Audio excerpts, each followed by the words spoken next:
ವಿದ್ಯುತ್ಗಾಗಿ ಹೋರಾಟ, ರೈತರಿಗೆ ಸಮರ್ಪಕ ವಿದ್ಯುತ್ ನೀಡುವಲ್ಲಿ ವಿಫಲವಾದ ಭ್ರಷ್ಟ ಇಂಧನ ಸಚಿವರಿಗೆ ಹೇಳಿ ಧಿಕ್ಕಾರ.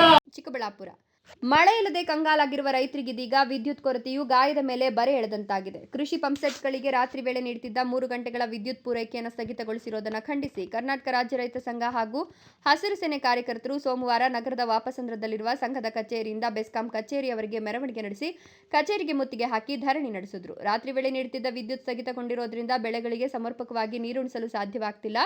ಮಳೆ ಇಲ್ಲದೆ ಈಗಾಗಲೇ ಬೆಳೆಗಳು ಒಣಗ್ತಾ ಇದ್ದು ವಿದ್ಯುತ್ ಕೊರತೆಯಿಂದ ರೈತರು ಮತ್ತಷ್ಟು ಸಂಕಷ್ಟಕ್ಕೆ ಸಿಲುಕಿದ್ದಾರೆ.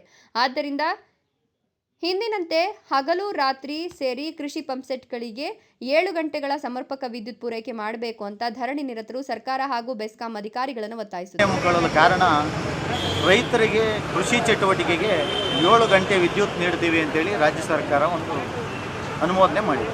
ಆದರೆ ಒಂದು 3-4 ದಿವಸಗಳ ಹಿಂದಿನಿಂದ ಬರೀ ಹಗಲು ಮಾತ್ರ 4 ಅವರ್ ಕರೆಂಟ್ ಕೊಟ್ಟು ರಾತ್ರಿ ವೇಳೆ ಕರೆಂಟನ್ನು ತೆಗಿತಾ ಇದೆ.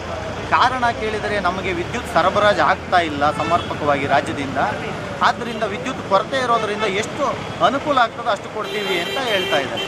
ಇವತ್ತು ಸೋಲಾರ್ ಯೂನಿಟ್ ಸರ್ಕಾರ ಮಾಡ್ತು, ರಾಜ್ಯ ಮತ್ತು ಕೇಂದ್ರ ಸರ್ಕಾರ. ಆ ಸೋಲಾರ್ ಯೂನಿಟ್ ಸಾಕಷ್ಟು ರೈತರು ಮಾಡಿಸ್ಕೊಂಡವ್ರೆ. ಆ ಯೂನಿಟ್ ಸೋಲಾರ್ ಮಾಡಿಸ್ಕೊಂಡಂಥ ರೈತರದ್ದು ವಿದ್ಯುತ್ ಉಳಿತಾಯ ಆಗ್ತಾ ಇದೆಯಲ್ಲ, ಆ ವಿದ್ಯುತ್ ಇಲ್ಲಿ ಹೋಗ್ತಾ ಇದೆ. ಮತ್ತು ಮುಖ್ಯಮಂತ್ರಿಗಳು ಇಂಧನ ಸಚಿವರು ಹೇಳಿದರು ರಾಜ್ಯದಲ್ಲಿ ವಿದ್ಯುತ್ ಕೊರತೆ ಇಲ್ಲ, ಸಮರ್ಪಕವಾಗಿ ರೈತರಿಗಾಗುವಷ್ಟು ವಿದ್ಯುತ್ತನ್ನು ಕೊಡಲು ಸಾಧ್ಯ ಇದೆ ನಮ್ಮಲ್ಲಿ ಅಂತ. ಮತ್ತು ಇಲಾಖೆ ಕಣ್ಣ ಮುಚ್ಚಾಲೆ ಆಡ್ತಾ ಇದೆಯಾ, ಇಲ್ಲ ಸರ್ಕಾರ ಕಣ್ಣ ಮುಚ್ಚಾಲೆ ಆಡ್ತಾ ಇದೆಯಾ? ಇವತ್ತು 7 ತಾಸು ವಿದ್ಯುತ್ ಕೊಡ್ತೀವಿ ಅಂತ ಹೇಳಿದಾಗ ಆ 7 ತಾಸು ವಿದ್ಯುತ್ಗೆ ಅನುಗುಣವಾಗಿ ರೈತ ಬೆಲೆ ಇಡ್ತಾನೆ. ಆ ವಿದ್ಯುತ್ ಕೊರತೆ ಆದಾಗ ರೈತನ ಬೆಳೆ ಪರಿಸ್ಥಿತಿ ಏನು ಇವರೇ ಹೇಳಿದ್ರು. ಮತ್ತು ಈಗ 1 ತಿಂಗಳಿಂದ ಮುಂಗಾರು ಪ್ರಾರಂಭ ಆಯಿತು, ಮುಂಗಾರು ಮಳೆ ಬೀಳಲಿಲ್ಲ. ಮಳೆ ಬೀಳದಂಥ ಸಂದರ್ಭದಲ್ಲಿ ರೈತರಿಗೆ ಭಾಳ ಸಂಕಷ್ಟ ಆಯಿತು. ಇವತ್ತು ಎಷ್ಟೋ ಬೋರ್ವೆಲ್ಗಳು ರೀಚಾರ್ಜಲ್ಲಿರ್ತಕ್ಕಂಥ ಬೋರ್ವೆಲ್ಗಳು ಬತ್ತಿ ಹೋಗಿವೆ, ಇವತ್ತು ಗ್ಯಾಪ್ ತಗೊಂತಾವೆ.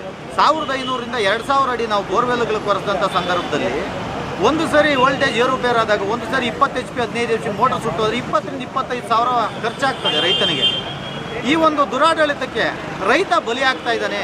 ಆದ್ದರಿಂದ ಕೂಡಲೇ ಎಚ್ಚೆತ್ತುಕೊಂಡಂಥ ರಾಜ್ಯ ಸರ್ಕಾರ ಎಚ್ಚೆತ್ತುಕೊಂಡು ಸಮರ್ಪಕವಾಗಿ ಏನು 7 ತಾಸು ಹೇಳಿದ್ದೀರಾ ಅದನ್ನು 2 ಹಂತದಲ್ಲಿ ರಾತ್ರಿ 4 ಗಂಟೆ ಹಗಲನ್ನು 3 ಗಂಟೆ ಕೊಡಲೇಬೇಕು. ಇಲ್ಲ ಅಂದರೆ ನಾವು ಇದೇ ಕಚೇರಿಗೆ ಮುಂದಿನ ದಿನ ಬಂದು ಬೀಗ ಹಾಕಿ ನಾವು ರೈತರೆಲ್ಲ ಹೋರಾಟ ಮಾಡ್ತೀವಿ ಅಂತೇಳಿ ತಮ್ಮ ಮಾಧ್ಯಮದ ಮುಖಾಂತರ ಸರ್ಕಾರಕ್ಕೆ ಎಚ್ಚರಿಕೆಯನ್ನು ಕೊಡ್ತೀವಿ. ಈ ಸಂದರ್ಭದಲ್ಲಿ ಮಾತನಾಡಿದ ರೈತ ಸಂಘದ ಜಿಲ್ಲಾ ಕಾರ್ಯದರ್ಶಿ ಎನ್ ಗೋಪಾಲ್, ಚಿಕ್ಕಬಳ್ಳಾಪುರ ಜಿಲ್ಲೆಯಲ್ಲಿ ಮುಂಗಾರು ಮಳೆ ಆರಂಭವಾದರೂ ಸಮರ್ಪಕವಾಗಿ ಮಳೆಯಾಗದೆ ಬೆಳೆಗಳು ಒಣಗುತ್ತಿವೆ. ಹೀಗಾಗಿ ರೈತರು ಕೃಷಿ ಪಂಪ್ಸೆಟ್ಗಳನ್ನೇ ಅವಲಂಬಿಸಿದ್ದಾರೆ. ರೈತರಿಗೆ 7 ಗಂಟೆಗಳ ಕಾಲ ವಿದ್ಯುತ್ ಪೂರೈಸುವುದಾಗಿ ಸರ್ಕಾರ ಹೇಳಿತ್ತು. ಆದರೆ ಕಳೆದ 3-4 ದಿನಗಳಿಂದ ರಾತ್ರಿ ವೇಳೆ ನೀಡುತ್ತಿದ್ದ ವಿದ್ಯುತ್ ಪೂರೈಕೆಯಲ್ಲಿ ಕಡಿತ ಮಾಡಲಾಗಿದೆ. ಸರ್ಕಾರ ನಿಗದಿಪಡಿಸಿರುವ 7 ಗಂಟೆಗಳ ವಿದ್ಯುತ್ತನ್ನು ರೈತರಿಗೆ ಸಮರ್ಪಕವಾಗಿ ಪೂರೈಸಬೇಕು. ವಿದ್ಯುತ್ ಕಡಿತದಿಂದ ಕೃಷಿ ಚಟುವಟಿಕೆಗಳಿಗೆ ತೊಂದರೆಯಾಗದಂತೆ ಸಂಬಂಧಪಟ್ಟ ಇಲಾಖೆ ಹಾಗೂ ಸರ್ಕಾರ ಕೂಡಲೇ ಕ್ರಮ ಕೈಗೊಳ್ಳಬೇಕು.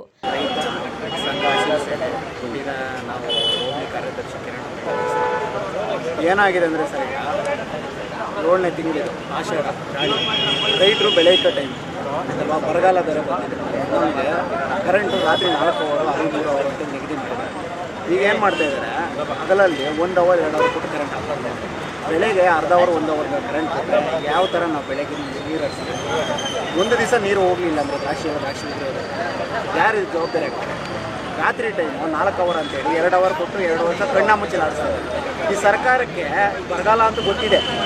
ಆಲ್ರೆಡಿ ಚಿಕ್ಕಬಳ್ಳಾಪುರ ಮತ್ತು ಕೋಲಾರ ಅವಿಭಾಜ್ಯ ಹಂಗಾಗಿ ಬರಗಾಲ ಬಂದಿದ್ರು ಕೂಡ ಯಾವುದೇ ರೀತಿ ಕ್ರಮ ತಗೊಂಡೆ ಕರೆಂಟ್ ಕೊಡಲಿಲ್ಲ ಅಂದರೆ ರೈತ ಯಾವುದೇ ರೀತಿ ಮುಂದೆ ಬರಬೇಕು, ಯಾವ ರೀತಿ ಬೆಳೆ ಬೆಳಿಬೇಕು? ಇಡೀ ಪ್ರಪಂಚದಲ್ಲಿ ಯಾವ್ಯಾವ ಬೆಳೆ ಬೆಳೀತಾರೋ ಆ ಬೆಳೆಗಳೆಲ್ಲ ನಾವು ಚಿಕ್ಕಬಳ್ಳಾಪುರದಲ್ಲಿ ಬೆಳೀತಾ ಇದ್ದಾರೆ.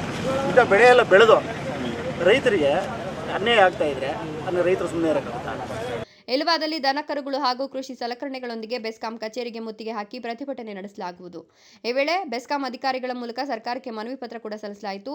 ಗೊತ್ತಿರೋ ಥರ ನಮ್ಮ ಕರ್ನಾಟಕ ಜೊತೆಗೆ ನಮ್ಮ ದಕ್ಷಿಣ ಭಾರತದಲ್ಲಿ ಮಳೆ ಅಭಾವ ಬಂದಿರೋದ್ರಿಂದ ಆಕಸ್ಮಿಕವಾಗಿ ಅದು ನ್ಯಾಚುರಲ್ಲು ವಿದ್ಯುತ್ ಅಭಾವವನ್ನು ವಿದ್ಯುತ್ ಡಿಮ್ಯಾಂಡ್ ಜಾಸ್ತಿ ಆಗಿದೆ.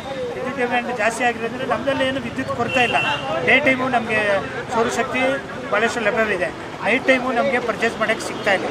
ಅದರಿಂದ ನಾವು ಆದಷ್ಟು ಪಂಪ್ಸೆಟ್ಗಳಿಗೆ ಡೇ ಟೈಮೇ ಕೊಡಬೇಕು ಅಂತ ನಮಗೆ ನಿರ್ದೇಶನ ಬಂದಿದೆ. ಡೇ ಟೈಮೇ ಆದಷ್ಟು 7 ಅವರ್ಸ್ ಕೊಡ್ತೀವಿ. 7 ಅವರ್ಸ್ ಕೊಡೋಕ್ಕಾಗಿಲ್ಲ ಅಂದರೆ ಡೇ ಟೈಮ್ 1 5 ಅವರ್ಸ್ ಕೊಡ್ತೀವಿ, ನೈಟ್ ಟೈಮ್ 2 ಅವರ್ಸ್ ಕೊಡ್ತೀವಿ. ವಿದ್ಯುತ್ತದೇನು ಪ್ರಾಬ್ಲಮ್ ಇಲ್ಲ. ಈ ಸಂದರ್ಭದಲ್ಲಿ ಸಂಘದ ತಾಲೂಕು ಅಧ್ಯಕ್ಷ ಮರಳುಕುಂಟೆ ರಾಮಾಂಜನಪ್ಪ, ಜಿಲ್ಲಾ ಜಂಟಿ ಕಾರ್ಯದರ್ಶಿ ಶ್ರೀನಿವಾಸ್, ಅಶ್ವತ್ಥಪ್ಪ, ಮುನಿಕೃಷ್ಣಪ್ಪ, ನಾರಾಯಣಸ್ವಾಮಿ ಇತರರು ಹಾಜರಿದ್ದರು.